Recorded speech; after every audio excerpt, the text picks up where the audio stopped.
गुरु भगवान को नमन है।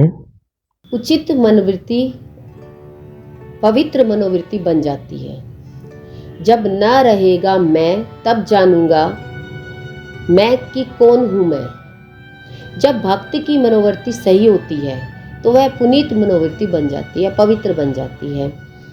जीसस का कोई अपमान नहीं कर सका, कोई भी उनकी प्रेम भरी भावना को नष्ट नहीं कर सका और न ही कोई उनके क्रोध को भड़का सका। हर एक व्यक्ति कहता है ना कि भाई उसने मुझे गुस्सा दिला दिया, तो कहते हैं जीसस ऐसे थे कि कोई व्यक्ति कितना भी गुस्सा करता था वो प्रेम भरी भावनाओं में रहता था, क्योंकि उनकी चेतना तुच्छ अहंकार में नहीं। हमारा तो छोटा सा अहंकार होता है, कोई बात हो जाए तो हम सुना के रहते हैं। तो गुरु हमें कह रहे हैं कि जीसस ऐसे थे, वो तुच्छ अहंकार भाव में नहीं थे, वे ईश्वर में दृढ़ता से स्थापित थे, क्योंकि वो भगवान की तरफ ही उनका पूरा ध्यान था कि बाहर व्यक्ति कुछ भी बोले उसे कोई फर्क नहीं पड़ता था। इसलिए कुछ भी और कोई भी उन्हें ठेस नहीं पहुंचा सकते थे, कोई भी उन्हें मतलब दर्द नहीं दे सकते थे। उन्हें लगता था कि भाई चाहे लोग कितना भी मेरे बारे में बोले, उनको अंदर में भगवान के प्रति इतना प्रेम था। जब हमारा भगवान से इतना प्रेम होता है तो हमें नहीं लगना चाहिए कि बाहर व्यक्ति कौन क्या कह रहा है मुझे। मान लीजिए हम पर पूरा संसार गलत आरोप लगाता है, परंतु जब मन ईश्वर में स्थापित हो तो संसार चाहे जो भी सोचे इसका कोई महत्व नहीं रहता। देखिए कितने लोग कितने भी गलत हम देखते हैं, संतों के ऊपर भी आरोप लगाते हैं, बहुत अच्छे लोग होते हैं उनके ऊपर भी आरोप लगा देते हैं। जिनका मन भगवान में होता है तो उनको कोई फर्क नहीं पड़ता कि कोई व्यक्ति मेरे बारे में क्या कह रहा है। इसका यह आशय नहीं है कि आप संसार की उपेक्षा करें। इसका मतलब ये नहीं है कि हम कहें कि भाई लोग हमारे बारे में ऐसा बोल रहे हैं तो हम संसार छोड़ दें। इसका मतलब ये नहीं है, उपेक्षा नहीं करनी है। कहते हैं कि आप अपने आप को भगवान में लीन कर ले।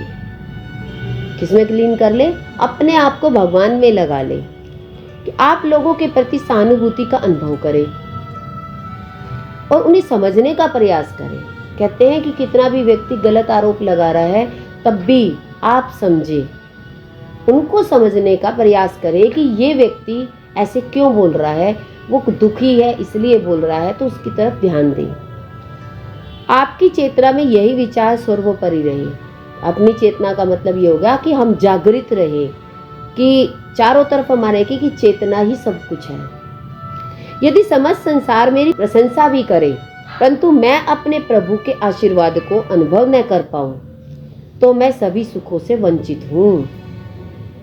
कहते सारा संसार मेरे को कितनी भी खुशियां दे दे और मुझे भगवान का अनुभव नहीं है तो मेरे सारे सुख बेकार हैं। यदि संपूर्ण जगत मुझे धिक्कारे फिर भी मैं अपने पीछे ईश्वर की शक्ति को अनुभव करूं तो मैं उन्नत रूप से ईश्वर में परिपूर्ण हूं। कहते हैं कोई भी व्यक्ति कितना भी आपको कुछ भी बोलता रहे, धिक्कारता रहे, कहते हैं मुझे फिर भी भगवान की शक्ति का अनुभव हो रहा है तो मैं अपने आप में भगवान से परिपूर्ण हूँ, मैं भगवान से भरा हुआ हूँ। जब तक मैं जीवित रहूंगा मैं अपनी चेतना को और आप सभी की चेतना को वापस उस एक लक्ष्य की ओर खींचने का प्रयास करता रहूंगा। क्या कह रहे हैं कि कहते हैं जब तक मेरा जीवन रहेगा तब तक मैं गुरु ने जो मुझे ज्ञान दिया है उसको मैं एक लक्ष्य की तरफ खींचने का प्रयास करता रहूंगा। मैं चाहता हूँ कि गुरु का संदेश सबको शांति प्रदान करे। कार्य रूपी छत्ते ईश्वर प्रेमी आत्माओं के शहद से भर जाने चाहिए। कहते हैं कि सारी टीम जो काम करती है वो भगवान के प्रेम से, कहते हैं ना, भगवान के शहद से भर जाने चाहिए, भगवान के प्रेम से भर जाने चाहिए।